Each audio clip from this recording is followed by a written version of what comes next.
நேர் மின்னூட்டம், ரெண்டாவது எதிர் மின்னூட்டம். எலக்ட்ரான்கள் எதிர் மின்னூட்டமும் புரோட்டான்கள் நேர் மின்னூட்டமும் பெற்றுள்ளன. நியூட்ரான்கள் மின்சுமை இல்லை. மின்னூட்டத்தின் வேறுபாட்டின் அலகு என்னன்னா வோல்ட்டு. மின்னோட்டத்தை அளக்க பயன்படக்கூடிய கருவி எதுன்னா அம்மீட்டர். மின்னழுத்த வேறுபாட்டை அளக்க பயன்படும் கருவி எதுன்னா வோல்ட் மீட்டர். மின் விளக்கினுள் உள்ள சுருள் கம்பி எதனால் ஆனதுன்னா டங்ஸ்டன். மின்சாரத்தை உருவாக்கக்கூடிய மீன் எதுன்னா விலாங்கு மீன். மின்னல் என்பது மின்னாற்றலின் விளைவு என்று கண்டறிந்தவர் யாருன்னா பெஞ்சமின் பிராங்க்லின். தொடர் மின்சுற்று என்பது என்ன? மின் விளக்குகளை ஒன்றோடு ஒன்று தொடர்ச்சியாக ஒரே மின்கம்பி மூலம் இணைத்து உருவாக்கப்படும் மின்சுற்று தான் தொடர் மின்சுற்று என்று பெயர். இது நம்ம தெரு விளக்குகளில் இந்த தொடர் மின்சுற்று பயன்படுத்தப்படுகிறது. அப்புறம் கல்யாணம் அல்லது விசேஷ காலங்களில் வீடுகளில் தொங்க விடக்கூடிய அந்த சீரியல் பல்பில் இதை பயன்படுத்துகிறாங்க. அடுத்த பக்க மின்சுற்று என்பது என்ன? மின் விளக்குகளை தனித்தனி மின்கம்பிகள் மூலம் இணைத்து உருவாக்கப்படும் மின்சுற்று. அதாவது நம்ம வீட்டில் பார்த்தீங்கன்னா ஒரு பட்டனை போட்டோம்னா ஒரு லைட்டை எரியிற மாதிரியும், அல்லது ஒவ்வொரு சுவிட்சஸ் வச்சு எரியக்கூடிய அந்த மின் விளக்குகள் பக்க மின்சுற்று. வீடுகளில் மின்சாதனங்கள் எந்த சுற்றில் இணைக்கப்பட்டுள்ளதுன்னா பக்க மின்சுற்றுல. ஒளி மின் டயோடு எல்இடி என்பது என்ன? குறைவான மின்னோட்டத்தினை பயன்படுத்தி எரியும் விளக்குகள் என்னன்னு பேருன்னா எல்இடின்னு பேர், ஒளி மின் டயோடுன்னு பேர். நிக்ரோம் என்பது எதன் உலோக கலவைன்னா நிக்கல் குரோமியம் சேர்ந்த கலவை நிக்ரோம். எல்இடி இல்லை இரு கால்கள் இருக்கும் அந்த கம்பிகள். எந்த மின்னோட்டம்னா சிறிய கால் எதிர் மின்னோட்டம், பெரிய கால் நேர் மின்னோட்டம். மின்னோட்டத்தை கடத்தும் திரவங்கள் எதுன்னா அமிலம், காரம் மற்றும் உப்புகள். இதெல்லாம் மின்னோட்டத்தை கடத்தும். மின்னோட்டத்தை கடத்தும் கரைசலின் பெயர் என்னன்னா மின்பகுளி. கரைசலினுள் வைக்கப்படும் தகடுகளில் பெயர் என்னன்னா மின்வாய்கள் என்று பெயர். பொருள்களின் மேல் தங்க முலாம் பூசுவதில் பயன்படும் விதியின் பெயர் என்னன்னா மின்னோட்டத்தின் வேதி விளைவுன்னு பேர். நம்ம பார்த்திங்கன்னா இந்த கில்ட்டு பிடிக்கிறாங்கல்ல, அந்த கவரிங் நகை மேலையெல்லாம் தங்க முலாம் பூச்சுறாங்க. இதுக்கு பார்த்திங்கன்னா மின்னோட்டத்தின் வேதி விளைவு தான் பயன்படுது. மின்பூச்சி என்பதில் பயன்படும் தத்துவம் எதுன்னா மின்னோட்டத்தின் வேதி விளைவு. இரும்பு துருப்பிடித்தலை எவ்வாறு தடுக்கலாம்னா, இரும்பு துருப்பிடித்தலை தடுக்கணும்னா அந்த இரும்பு கம்பி மேலே துத்தநாக முலாம் பூச்சின் மூலம் இரும்பு துருப்பிடித்தலை தடுக்கலாம். ஏன்னா இந்த துத்தநாகம் எளிதில் ஆக்சிடேஷன் ஆகும். அதனால இரும்புக்கு முன்னாடி துத்தநாகம் ஆக்சிடேஷன் ஆகிடுறதுனால இரும்பு துருப்பிடித்தலை தடுக்கலாம். அதனால தான் வீட்டில் ஜன்னல் கம்பி இதில் எல்லாம் பார்த்திங்கன்னா இந்த துத்தநாகம் பூச்செல்லாம் பூசுவாங்க. மின்னல் ஏற்பட காரணம் என்ன? மேகங்களில் உருவாகும் மின்னூட்டங்களால் ஏற்படுது. அனைத்து பொருட்களும் எதனால் ஆனவைனா அணுக்கள் அல்லது மூலக்கூறுகளால் ஆனது. ஒரே மின்னூட்டங்கள் என்ன செய்யும்னா ஒன்றை ஒன்று விளக்கும். எதிர் எதிர் அல்லது வெவ்வேறு மின்னூட்டங்கள் என்ன செய்யும்னா ஒன்றை ஒன்று இருக்கும். கண்ணாடி தண்டை பட்டு துணியில் தேய்க்கும் போது எவ்வகை மின்னூட்டம் பெறப்படுகிறதுனா நேர் மின்னோட்டம் பெறப்படுகிறது. கண்ணாடி தண்டை கம்பளி துணியில் தேய்க்கும் போது எவ்வகை மின்னூட்டம் ஏற்படுகிறதுனா எதிர் மின்னூட்டம் ஏற்படுகிறது. மின்னல் ஏற்படுத்தும் போது நடைபெறும் நிகழ்வு என்னன்னா மேகத்தில் மின்னூட்டங்கள் பரிமாறப்படும். அங்கே இருக்கக்கூடிய பெரிய மேகங்கள் மற்றும் சிறிய மேகங்கள் அவற்றில் இருக்கக்கூடிய சார்ஜ் ஒன்றுலேருந்து ஒன்று மாற்றம் அடைகிறது தான் மின்னல். இடிதாங்கியை கண்டறிந்தவர் யாருன்னா பெஞ்சமின் பிராங்க்லின். ஓம் விதியை கூறியவர் யாருன்னா சார்ஜ் சைமன் ஓம். ஓம் விதியோட சமன்பாடு என்னன்னா V = IR. மின் தடையின் அலகு என்னன்னா ஓம்.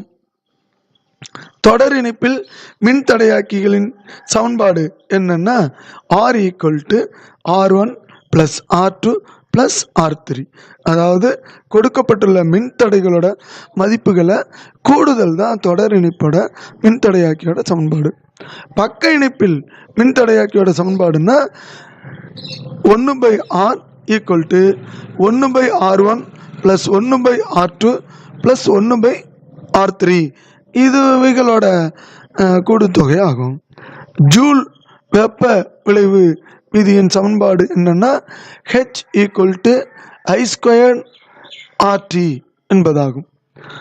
இங்க Hங்கிறது வெப்பத்தையும், Iங்கிறது மின்னோட்டத்தையும், Rங்கிறது மின் தடையையும், Tங்கிறது நேரத்தை டயத்தையும் குறிக்கும். வீடுகளுக்கு பாயும் மின்னோட்டத்தின் மதிப்பு எவ்வளவுன்னா 220 வோல்ட்டு. சில நாடுகளில் 110 வோல்ட்டும் பயன்படுத்துகிறாங்க. மின்திறன் என்பது என்ன? மின்னாற்றல் எடுத்துக்கொள்ளப்படும் வீதம் தான் மின்திறன் எனப்படும். மின்திறனின் அலகு வாட்டு. 1 கிலோவாட் என்பது எவ்வளவுன்னா 1000 வாட்டு. இதுதான் ஒரு யூனிட்னு நம்ம சொல்கிறோம். முதன்மை மின்கலத்திற்கு எடுத்துக்காட்டு எதுனா லெக்லாஞ்சி மின்கலன். முதன்மை மின்கலன் என்பது என்னன்னா மீள இயலாத வேதிவினைகள் மூலம் மின்னாற்றலை அளிக்கும் அந்த பேட்டரி தான் முதன்மை மின்கலன். துணை மின்கலன் என்பது என்னன்னா மீண்டும் மீண்டும் மின்னேற்றம், அதாவது ரீசார்ஜ் செய்ய இயலும் பேட்டரி தான் அந்த மின்கலன் தான் துணை மின்கலன். துணை மின்கலனத்திற்கு எடுத்துக்காட்டு எது என்ன காரிய அமில சேமக்கலன்கள் துணை மின்கலனத்திற்கு சிறந்த எடுத்துக்காட்டு. மின்தடையின் அலகு ஓம். மின் ஆற்றலின் அலகு கிலோவாட் மணி. ஒரு மின் சுற்று திறந்திருக்கும் போது அச்சுற்றின் வழியாக மின்னோட்டம் பாய்ந்து செல்லாது. மின்னழுத்த வேறுபாட்டிற்கும் மின்னோட்டத்திற்கும் இடையே உள்ள விகிதம் மின்தடை எனப்படும். இந்த மின்தடையோட அலகு தான் ஓம். மின்னழுத்த வேறுபாடு மற்றும் மின்னோட்டம் ஆகியவைகளின் பெருக்கல் பலன் மின்திறன் ஆகும்.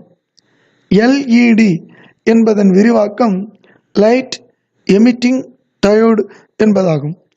இந்த LED விளக்குகள் ஒளிரும் மின்னிலை விளக்குகளை விட குறைவான மின்திறனை நுகரும். அதாவது கொஞ்சோண்டு கரண்டை பயன்படுத்தும் சொல்கிறாங்க. மின்னோட்டத்தோட அலகு ஆம்பியர் எனப்படும். மின்னழுத்த வேறுபாடு அலகு வோல்ட். மின்தடை எண் ஓம் மீட்டர். மின் திறனின் அலகு வாட். மின்னாற்றல் அலகு ஜூல். மின் கடத்து திறன் அலகு ஓம் பவர் -1. மின் கடத்து எண் அலகு ஓம் -1 மீட்டர் -1. அதாவது பவரில் ஓம் பவர் -1 மீட்டர் பவர் -1. உலோக பரப்புடைய மின் கருவிகளில் 3 காப்புரைகள் பெற்ற கம்பிகள் பயன்படுத்தப்பட்டிருக்கும். உங்களுக்கே தெரியும், 3 விதமான கலரில் அந்த மேல் கோட்டிங் கொடுத்துருப்பாங்க. அதுதான் 3 காப்புரை பெற்ற கம்பிகள்னு சொல்கிறாங்க. மின்னோட்டத்தினை காண பயன்படும் கருவி அம்மீட்டர். மின் அழுத்த வேறுபாடுகளை காண பயன்படும் கருவி வோல்ட் மீட்டர். மின்னோட்டத்தின் திசையை காண பயன்படும் கருவி எதுனா கால்வனோ மீட்டர். மின்தடையின் தலைகீழி தான் மின் கடத்து எண் எனப்படும். குறைந்த மின்தடை எண் கொண்ட பொருள் கடத்தி எனப்படும். அதாவது தடை குறைவாக இருந்தால் அது மின்சாரத்தை நன்கு கடத்தும். எடுத்துக்காட்டு குரோமியத்தின் மின்தடையன் 12.9 × 10⁻⁻8 ஓம். அடுத்து தாமிரத்தின் மின்தடையன் வந்து பார்த்திங்கன்னா 1.62 × 10⁻⁻8 ஓம். ஸோ அப்போ அந்த பவர் 10⁻⁻8 இது போல் ஓம் இருந்ததுன்னா சிறந்த கடத்தியாக செயல்படும். அதிக மின்தடையன் கொண்ட பொருள் காப்பான்கள் எனப்படும். அதாவது மின்தடையன் அதிகமாக இருந்ததுன்னா அது மின்சாரத்தை கடத்தாது.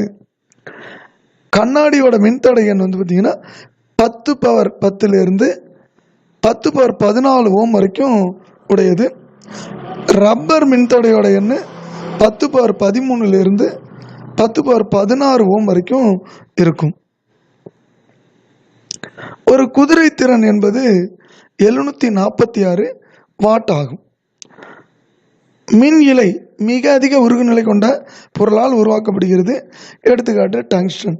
அதான் மின் விளக்குலாம் டங்ஸ்டனாலான உருகு அந்த இலைகளை பயன்படுத்துகிறாங்க. மின் உருகு இலை ஃபீஸ் ஒயர் பார்த்திங்கன்னா குறைந்த உருகுநிலை கொண்டதாக இருக்கும். 1 வோல்ட் எப்படி கண்டுபிடிக்கிறாங்க? 1 வோல்ட் = 1 ஜூல் பெர் 1 கூலும். அதாவது 1 ஜூலை 1 கூலாம் மதிப்பால் வகுத்தோம்னா அது கிடைக்கிறது 1 வோல்ட்டு எனப்படும்.